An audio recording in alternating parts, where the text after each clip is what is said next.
ही नहीं। यही हालत हमारी हो रही है। बहुत बहुत गंभीर बात है। पाश्चात्य संस्कृति का जो आधा कहानी है ना, वो तो हमने फॉलो कर लिया। उससे परिणाम क्या हुआ, उसको सुने और सोचे बगैर भाग दिए, अगली बात सुनी नहीं। पाश्चात्य संस्कृति में जो जो चीज हुई हम उसकी दौड़ में दौड़े, पर उसका परिणाम आप यकीन मानो वहां, खैर आजकल तो यहाँ भी थोड़ा थोड़ा वो सिस्टम हो रहा है क्योंकि दौड़ में हम दौड़े, पर वहां आप जाके देखो लोगों का जीवन, वहां के बच्चों का जीवन कितने कितने डिप्रेशन में भरे पड़े हैं, कितनी अशांति में भरे पड़े हैं। जीवन में कोई उद्देश्य नहीं है, जीवन में कुछ पता नहीं है क्यों आए धरती पे, क्या करना है क्या नहीं करना।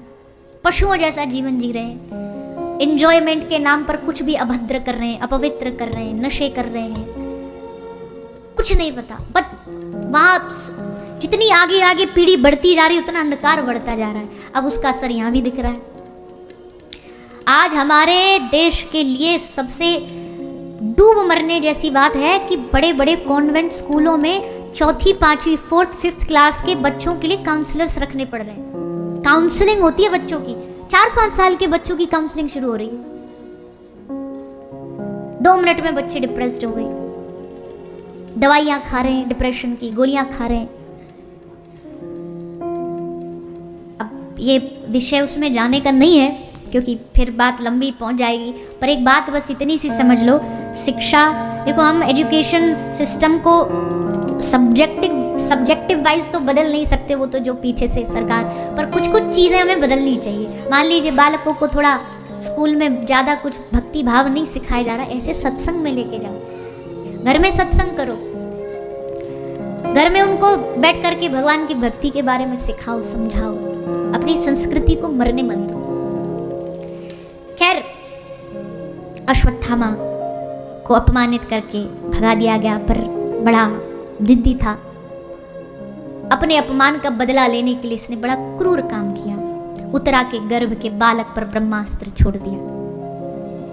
उत्तरा के बालक पर ब्रह्मास्त्र छोड़ा गया। उत्तरा घबराती हुई रोती रोती भगवान के पास आई और भगवान से कहा, पाहि पाहि महायोगिन देव देव जगतपते नान्यम त्वद्भयं पश्ये यत्र मृत्यु परस्परम। प्रभु समझ गए ये किसका काम है, न देर लगाते हुए भगवान उत्तरा के घर में गए और अंगुष्ठ मात्रम ममलम, अंगूठे बराबर स्वरूप बनाया और उत्तरा के घर में प्रवेश किया। बालक परीक्षित जो घर में ब्रह्मास्त्र से मारे जा चुके थे, भगवान ने जाकर के उनको जीवित किया। और जैसे उस परीक्षित ने आंख खोली, पहली बार आंख खोली और पहली बार ही दिखाई दी एक छोटे से सुंदर से ठाकुर जी, शंख चक्र गदा पद्म लिए हुए। जब परीक्षित जी का जन्म हुआ ना, लिखा है भागवत जी में, तो उन्होंने सबसे पहले आंख खोल के चारों ओर देखा कि वो आदमी कहाँ है जो गर्भ में आया था।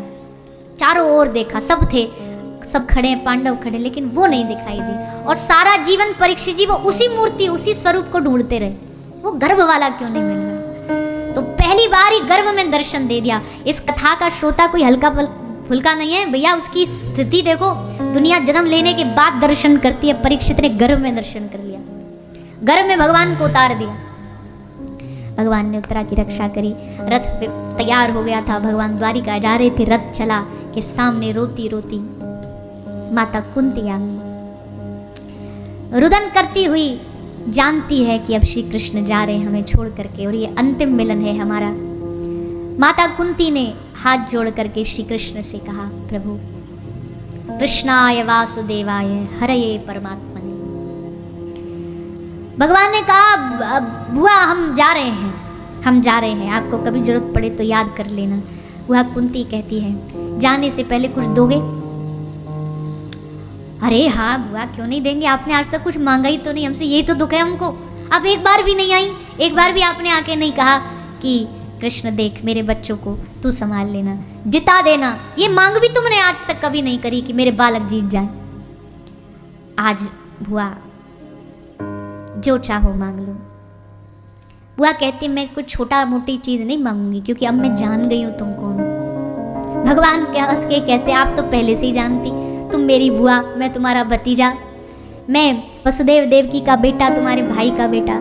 कुंती कहती है, प्रभु इन झूठे झांसों में रिश्तों में किसी और को फंसाना। मैं जानती हूँ तू किसी का बेटा नहीं है, तू किसी का भाई नहीं है, तुम कृष्णाय वासुदेवाय, तुम जगत पिता हो, तुम मेरे स्वामी हो, तुम मेरे नाथ हो, इसलिए उसी लेवल का मांगूंगी। हाँ बुआ, जो चाहिए मांग लो। अरे माता तू क्या बात करती है, आज पहली बार मांगा है तूने, तू अगर स्वर्ग का आधिपत्य भी मांगना चाहे तो बुआ मांग ले, तू ब्रह्मा का गद्दी मांगना चाहे तो मांग ले, जो चाहिए मांग ले। अब भैया जिसको इतनी आजादी मिल गई हो और वो क्या मांगता है, विपदः सन्तु न शश्वत् तत्र तत्र जगद्गुरु भवतो अदर्शनम यशात् अपुनर्भव दर्शनम। प्रभु मुझे गद्दी नहीं चाहिए, मुझे स्वर्ग का सुख नहीं चाहिए, मुझे दुख चाहिए, विपत्ति चाहिए।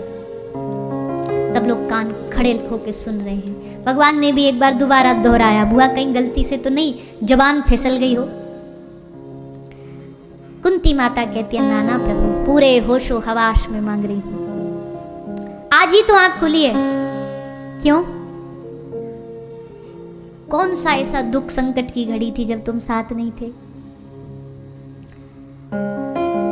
सबने हमें छला, सबने हमें धोखा दिया, मैंने कभी किसी से शिकायत नहीं की। कुंती जैसा दुख जीवन में किसी ने नहीं झेला होगा। जन्म कहीं और लिया, भेज कहीं और दी गई, राजा को पुत्री गोद दे दी गई, विवाह से पूर्व ही बालक आ गया गोद में, सारी दुनिया में बदनामी न हो जाए इसलिए उस अपने बालक को अपने से दूर कर दिया।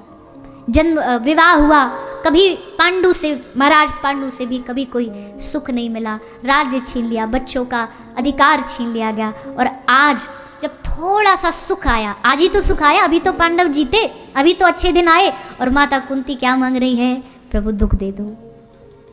भगवान ने कहा क्यों माता?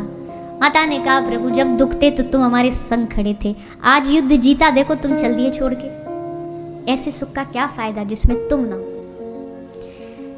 जहां जहां दुख आए तुम खड़े थे, कौन उस दिन को भूल सकता है। द्रौपदी चारों ओर जैसे कोई गाय फंस जाती है ना कसाईयों के बीच, वैसे द्रौपदी उन कसाईयों के बीच फंसती हुई चारों ओर सबसे हाथ जोड़ रही है, कोई मेरी रक्षा करो, सबको दुहाई दे रही है। पितामह भीष्म को कहती है, आप धर्मराज, आप गंगा पुत्र भीष्म।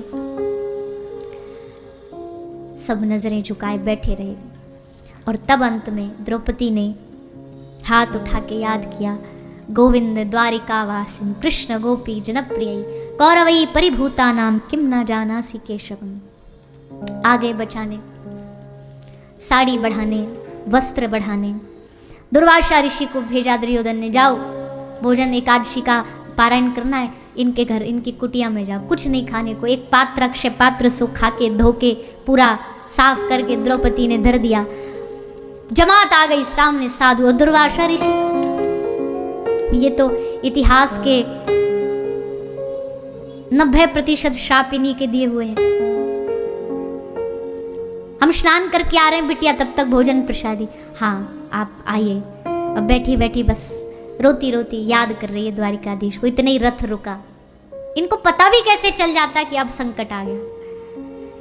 रथ रुका, ठाकुर जी उतरे नीचे, द्रौपदी के पास गए, द्रौपदी से जाके बोला क्यों उदास बैठी है? बोले प्रभु आज परीक्षा है हमारी, साधु घर से आज तक कभी भूखे नहीं गए, आज भी नहीं जाने चाहिए। भगवान ने कहा तो निकाल अपना पात्र। प्रभु मैंने तो पा लिया, धो के रख दिया। अरे बावरी कुछ तो होगा उसमें। बोले नहीं प्रभु मैंने सब अपने हाथों से साफ किया है। भगवान का तू निकाल तो सही, मैं देखूं। और जैसे निकाला तो उसमें एक चावल का दाना चिपका हुआ था। ठाकुर जी ने बोला हमको बड़ी भूख लग रही है, हम द्वारिका से इसलिए आ गए कि द्रौपदी के हाथ का खाएंगे। ला, और चावल लेके ठाकुर जी ने पाया और पाके तृप्त हो गए, पेट भर गया। और ये सारा जगत उन्हीं के उदर में तो है, भगवान का पेट भरा। वहां जो स्नान कर रहे थे साधु सबको डकार, सबका पेट भर गया। दुर्वासा ऋषि बोले चलो भोजन। महाराज भोजन, पानी की भी जगह नहीं, पेट हम तो हो गया, अब तृप्त हो गए, अब हम जा रहे हैं। पूरी तृप्ति कर दी भगवान। ऐसा कौन सा कदम था जहां भगवान, जयद्रथ ने कहा, जयद्रथ के कारण अभिमन्यु मरा। अर्जुन ने कहा अगर जयद्रथ को मार न दिया सूर्यास्त से पहले तो मैं अर्जुन अग्नि समाधि ले लूंगा। चारों तरफ और दुर्योधन ने सेना लगा दी। आज जयद्रथ तक अर्जुन पहुंचना नहीं चाहिए। अर्जुन सुबह से लेकर शाम तक लड़ते लड़ते लड़ते जयद्रथ के पास जाने की कोशिश कर रहे हैं, पर किसी कीमत पर नहीं पहुंच पा रहे। सूर्यास्त होने वाला है, ठाकुर जी बैठे बैठे माथा पकड़ के अब क्या करूं, अब क्या करूं, अब क्या करूं। कहते हैं भगवान पक्षपात नहीं करते। अब महाभारत उठा के देख लो, पूरे पक्षपात से भरी हुई। ठाकुर जी अपने भक्तों के लिए पक्षपात करते, डंके की चोट पे करते। झूठ भी बोलूंगा, पक्ष भी लूंगा, क्योंकि मैंने कहा है योग क्षेमम वहाम्यहम, मैं अपने भक्त का सुख दुख सब कुछ हरण कर लेता हूं।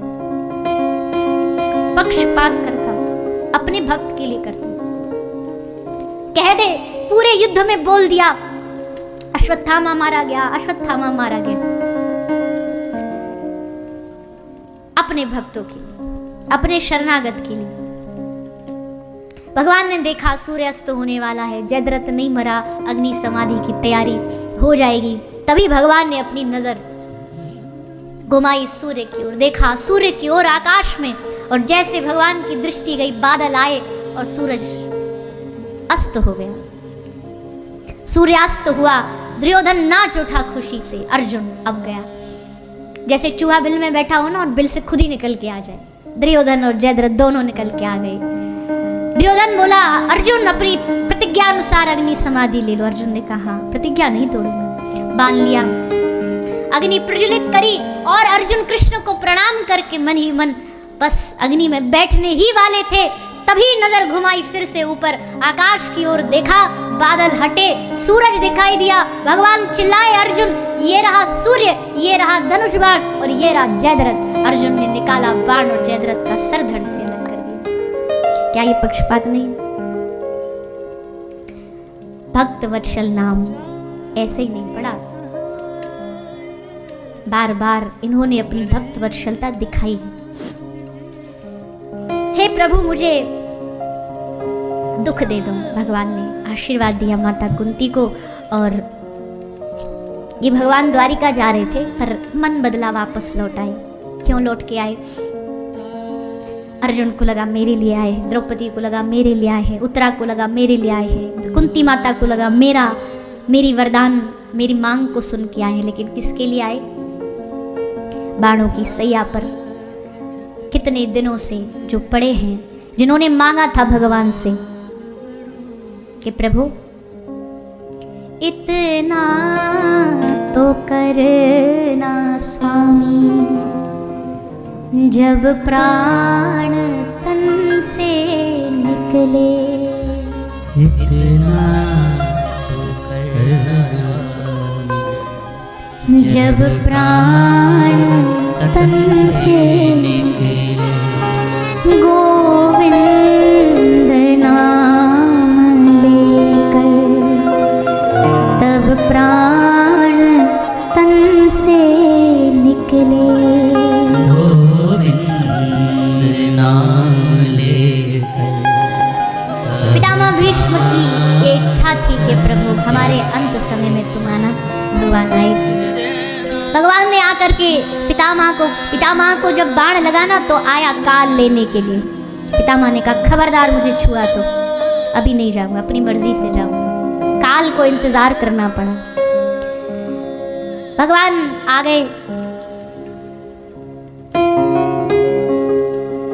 प्रश्न भरी नजर से पितामह ने भगवान की ओर देखा। प्रभु एक बात बड़ी मन में आती है।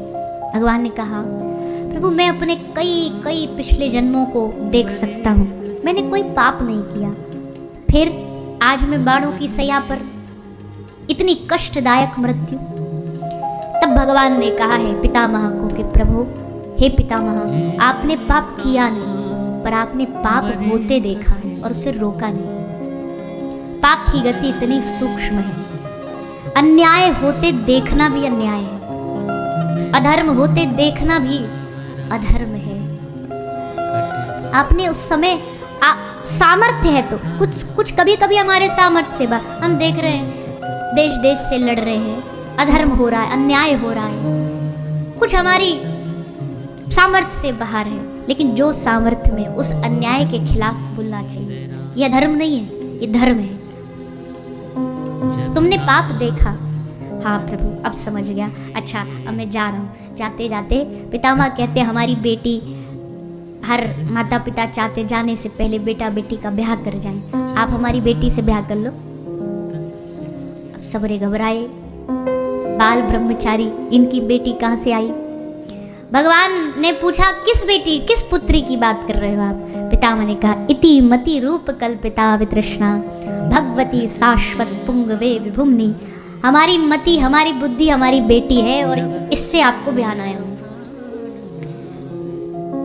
मति बुद्धि बुद्धि सब, वैसे हम सब की बुद्धि तो ब्याह चुकी है ऑलरेडी, किसी की पैसों से, किसी की मकान से, दुकान से, रिश्ते से, सब बंधी है कहीं ना कहीं बुद्धि। पितामह कह रहे मेरी बुद्धि कुंवारी है, अब तक कहीं नहीं बंधी, मैंने बंधने नहीं दी। मैं चाहता हूं ये मेरी बेटी आपसे ही बंधे, आप ही इसे ब्याह लो। भगवान ने कहा पक्का? पितामह भीष्म ने कहा हाँ पक्का। पूरे युद्ध में हमने यही क्वालिटी तो देखी कि आप हमारी बेटी को संभाल पाओगे कि नहीं। हम चाहते कि आप हमारी बेटी को खूब सुख में रखो, उसको कोई दुख ना दो। हर माता पिता यही तो चाहता है कि जहाँ वो रहे सुख में रहे, उसका ध्यान रखा जाए। हम चाहते हैं कि आप हमारी बेटी को ब्याह लो, इसके साथ विवाह कर लो। और कहते हुए मति बुद्धि मन चित्त सब भगवान को समर्पित करते हुए पितामह जैसा एक दिव्य भगवत भक्त इस संसार से विदा लेता है।